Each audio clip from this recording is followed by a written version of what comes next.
So what's up guys and welcome back sa ating channel. For today's video guys ay magre-review and testing po tayo nitong latest 7.1 channel na Ultimi soundbar speaker. So brand name nito guys ay Ultimi. Model niya is Poseidon D80 Boom. So makikita natin meron siyang subwoofer, isang soundbar, tapos 4 na loudspeaker kada gilid. Kung meron kang TV sa bahay, tapos nahihinaan ka, so pwede mo ito magagamit. So ganito po yun guys, meron subwoofer, soundbar, tapos 4 na loudspeaker kada gilid. Ang kagandahan dito guys ay meron siyang Bluetooth, tapos meron siyang HDMI input. Ang kagandahan dito guys, pwede natin siya makontrol sa ating mobile phone gamit lang yung ganyang Ultimi app sa Play Store.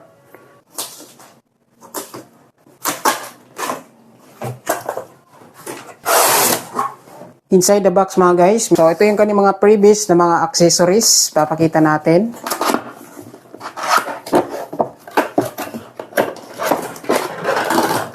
So ito yung mga previous niya guys, meron po siyang optical cable wire. Ito naman guys yung kanyang user manual. So meron po siyang HDMI cable wire.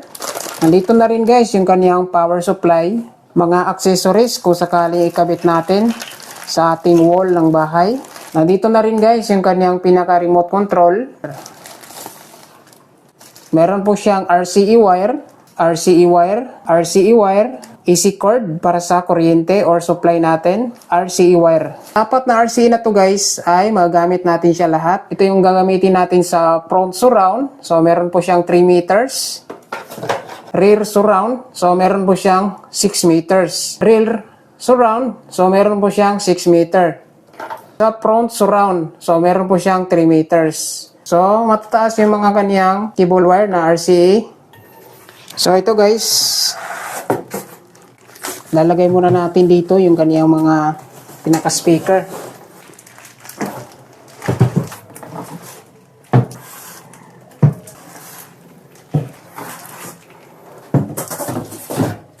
So ito guys, bali ito na po yung pinaka laman ng kaniyang karton. So ito yung kaniyang soundbar speaker. Ito naman yung subwoofer speaker. Tapos yung 4 na surround speaker. So pagdating sa kaniyang soundbar speaker guys, sobrang ganda. Tapos napakasulit paggagawa guys. So high quality yung product na ginamit.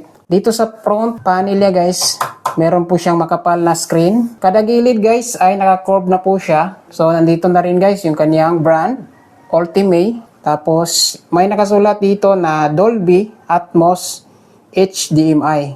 So dito na center guys sa upper side is nandito yung kaniyang buttons. So power switch, Bluetooth, minus volume, tsaka plus volume. Dito sa likuran guys, ito yung kabitan ng wall natin. Yung mga accessories na nasa plastic. So, ito yung soundbar. Power supply nito is 18 volt with 3 ampere. So, dito na side guys, ito yung kaniyang pinaka DC input. Dito natin i-input yung ating power supply. So, nandito na rin guys yung left and right channel. AUX input, meron din siyang optical input, USB, HDMI, patungo sa TV, tsaka HDMI input. Dito sa ilalim guys ay naka-rubber fit po siya. So, maganda ito ilagay sa center ng ating pinaka TV. At ito naman guys, yung kaniyang pinaka subwoofer speaker. So, maganda yung kaniyang materials na ginamit. Magkapal, naka-curve po siya, kada edging niya guys. Dito sa upper side, nandito yung kaniyang brand, Ultimi. So, ito yung kaniyang pinaka subwoofer. So, mabigat po siya guys.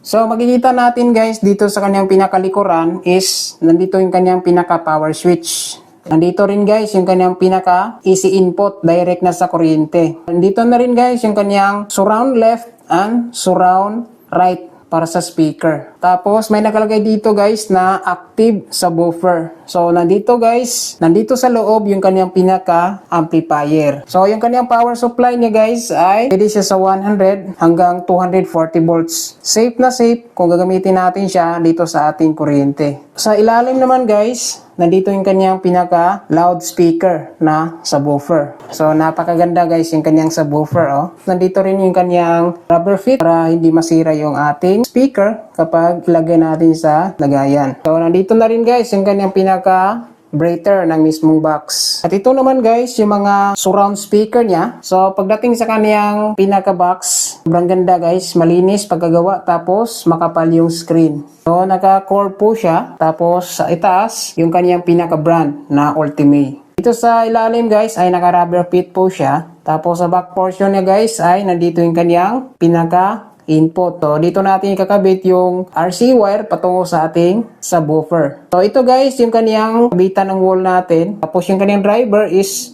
2.25 inches.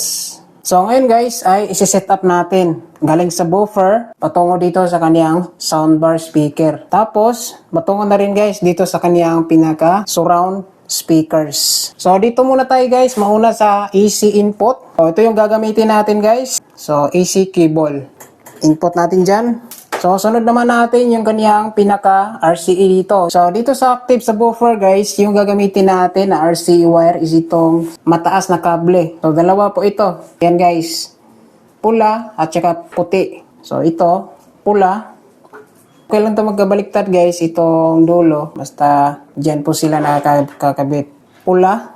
So dito natin connect yung pula. So itabi muna natin yung pula. So kakabit natin yung puti. Yan. Meron ng surround speaker yung ating pinaka-active speaker. So ngayon guys, dito naman tayo sa surround speaker. So yung gagamitin natin dyan guys ay ito lang yung maikli na RCA wire. 3 meters sa pula, 3 meters dito sa puti. So ito yung front surround. So itong pula guys, kakabit natin sa pula. Itong puti na cable, sa puti din natin kakabit dito guys. Dito natin kakabit yung pula. So kakabit natin. So ito guys ay naka-settings na to, ay sa sound test na natin. Sabi dito sa manual guys na once naka-power on na itong ating unit or naka-plug in is itong subwoofer, active subwoofer natin guys ay automatic na po ito mag-pair dito sa ating soundbar na speaker. Yan, dahil siniset na po yan sa factory. Pero kapag hindi siya mag-pair guys ay meron naman siyang manual dito kung ano yung ating dapat gawin para ma-paired itong dalawa. So una guys, kung hindi mag-paired itong dalawa, kapag naka-power on na siya, is pindutin lang natin itong sub-pair into 3 seconds. Pagkatapos, magbi-blink itong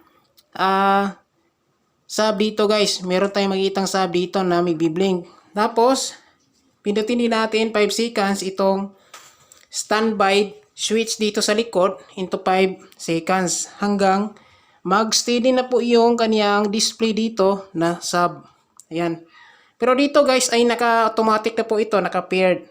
So hindi na lang natin siya gagalawin kapag naka-paired na yung kaniyang active subwoofer. So ngayon guys, tatry natin sa cellphone kasi wala naman tayong smart TV. So sa cellphone na lang natin ite-testing gamit yung Bluetooth. So yung input ng ating soundbar ngayon is naka-Bluetooth na po yan. So, select na lang natin guys dito sa ating mobile phone yung Bluetooth. Yan. So, dito sa mobile phone guys, makikita natin yan yung pangalan ng ating soundbar. So, Poseidon D80 Boom. Yan. Tapos, pag meron tayong makikita na tunog guys, or meron tayong marinig na intro music or intro audio, is automatic na po yan, naka-paired. Tapos dito guys, active na po yan sa ating mobile phone. So ngayon guys, magpi-play tayo ng music. So pila lang tayo ng music guys. So credits kay DJ Kane Gania sa maganda niyang mga music remix. So ito.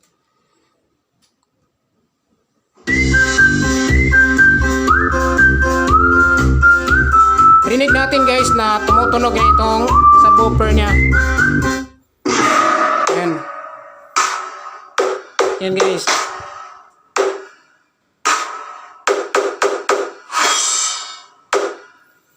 So kapag tumutunog na yung subwoofer guys, ibig sabihin naka-paired na po yan. So volume natin dito, naka 90%. Yan. So volume natin sa Bluetooth guys, naka 87 ba siya? Try natin i-volume.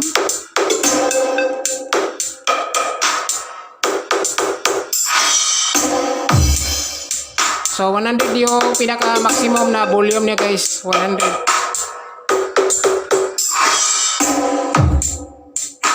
Try natin dito i-up yung volume.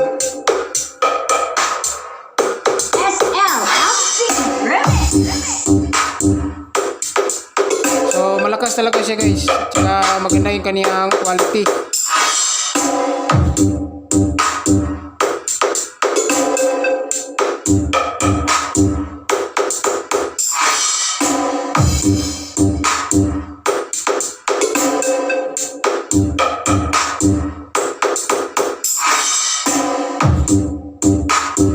Ano, yung ganyan pinaka-subwoofer niya. Maganda yung audio.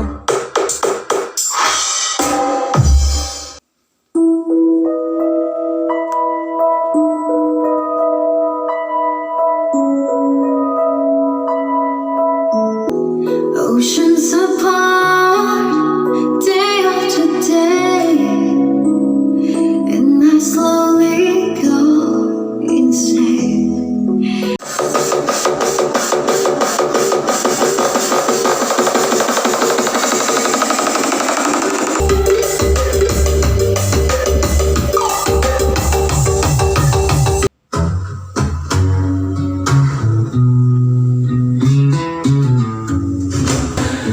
Oh, I'll turn right back around.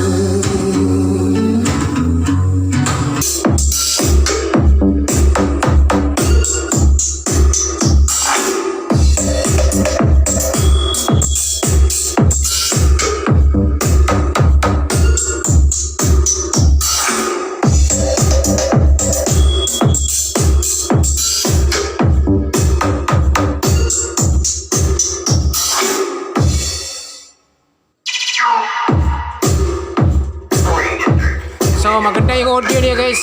Malinis. Tapos maganda yung bass. Loud and clear. Lalo-lalo na kapag nasa kisame ito.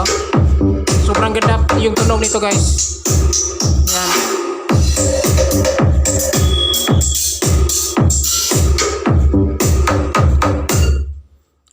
So yan guys, rinig natin yung quality niya. Pagdating sa bass, klarong-klaro.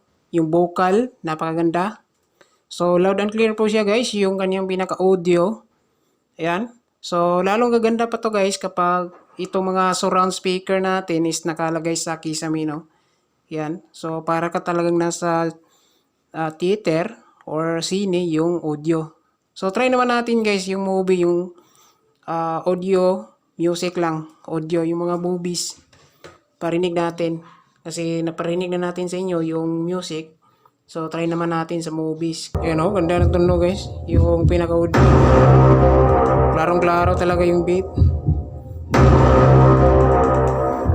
Yan, try natin forward konti.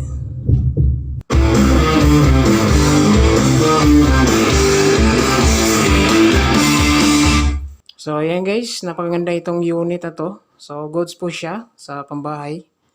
Yan, pwede natin to guys kabit sa ating Smart TV para malakas yung audio. Ayan.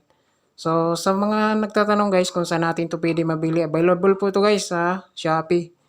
Ilalagay ko lang dito sa video yung link kung saan natin to pwede mabili. So yan lang guys yung video natin. Maraming salamat. God bless. Ingat tayong lahat.